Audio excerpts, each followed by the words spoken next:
Thank you so much, everyone, for being. Oh, great. Thank you for being here. Okay.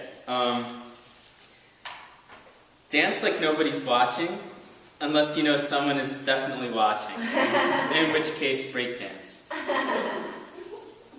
Okay, unfortunately, I'm not going to be dancing at all tonight. But that was amazing. Thank you, Jeff, for having us. And thank you all for being here.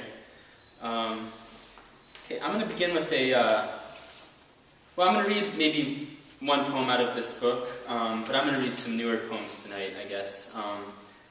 As Jeff mentioned, I did grow up on a dairy farm, and a lot of my poems are about farmers.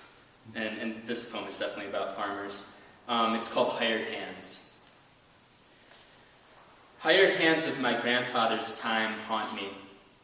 They come floating through the doorframes of meth houses on the verge of exploding, touching at the pale wrists, just above where they've been snipped like two hyacinths.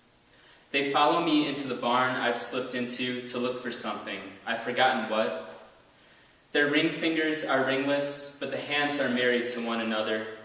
They make for my hair, tousle it, then fly up into the rafters like two doves or one owl. From down here, I can just make out the harvest moons of their bones. Somewhere in the poison dirt of this county, a man my grandfather hired in 1943 out of pity for his wife and kids, waiting anxiously in the dusty car, lies handless in his coffin, having not yet awoken to the fact his hands are in the habit of leaving him for the daylit world. Oh, but who can blame them for wanting to go out pickpocketing? They take nothing valuable. And I, for one, understand their need to feel up the thin summer dresses billowing under the church pews. The young women know it is only the breath of God. When they've had their fun, the hands let themselves back into the cheap motel room of the grave, opening the door quietly so as not to wake him. For if he were to learn that his hands have been leaving him, he would find a way to follow them into the world and make some real trouble.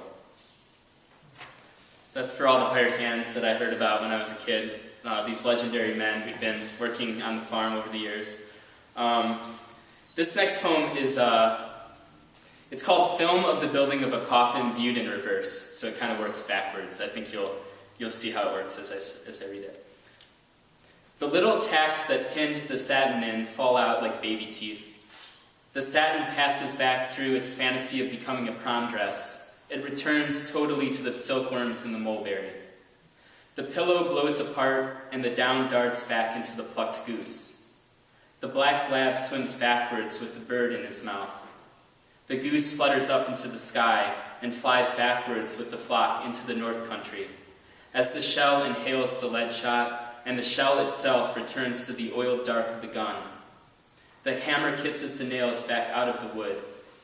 The nails pass from his white lips to his dark pockets. The screws spin out on the roads of brass, and the boards part ways.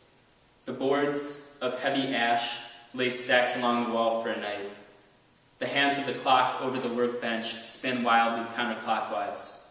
Come morning, the boards return to the mill and converge into trees that float back into the woods in search of their stumps like the phantom limbs of amputees.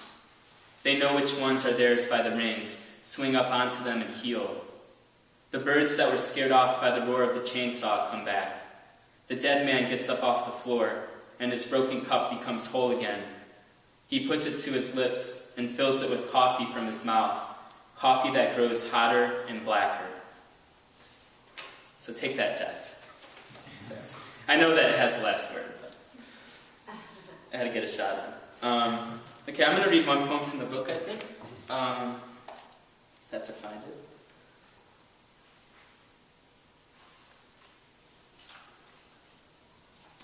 It's called The Sigh, spelled S-C-Y-T-H-E. In the Stevenson County Museum of Agriculture, antique tools hang so close to the walls they have no shadows. There's no one guarding them, so I take down from the wall a two-handed sigh to give it its shadow back. The shadow blurs the farther from the wall I hold it until it is only a faint bruise acquired in lovemaking. I'd like to steal the sigh and give it to some young man who ceased believing in the power of his own hands. I want to get the kid cooking fertilizer into methamphetamine out of the dark cellar of an abandoned farmhouse and teach him how to swing a scythe. But I don't know how to swing one myself, and there are so many on the verge of exploding. How would I ever find him? Okay, and I guess I'll just read one last poem. This one is called The Death of the Family Farm. I am where my family farm went to die. I have to carry it in my chest now. You know the organ. The chambers are full of all sorts of interesting things. The boomerangs of bones that will never come back to life, the rusted machinery no one wanted at the auction, the silo full of baby teeth. I could go on and on about what all is in there. Sometimes I stand up too fast and throw the weight off balance. I sway like a ship hemorrhaging bilge, but I always manage to right myself.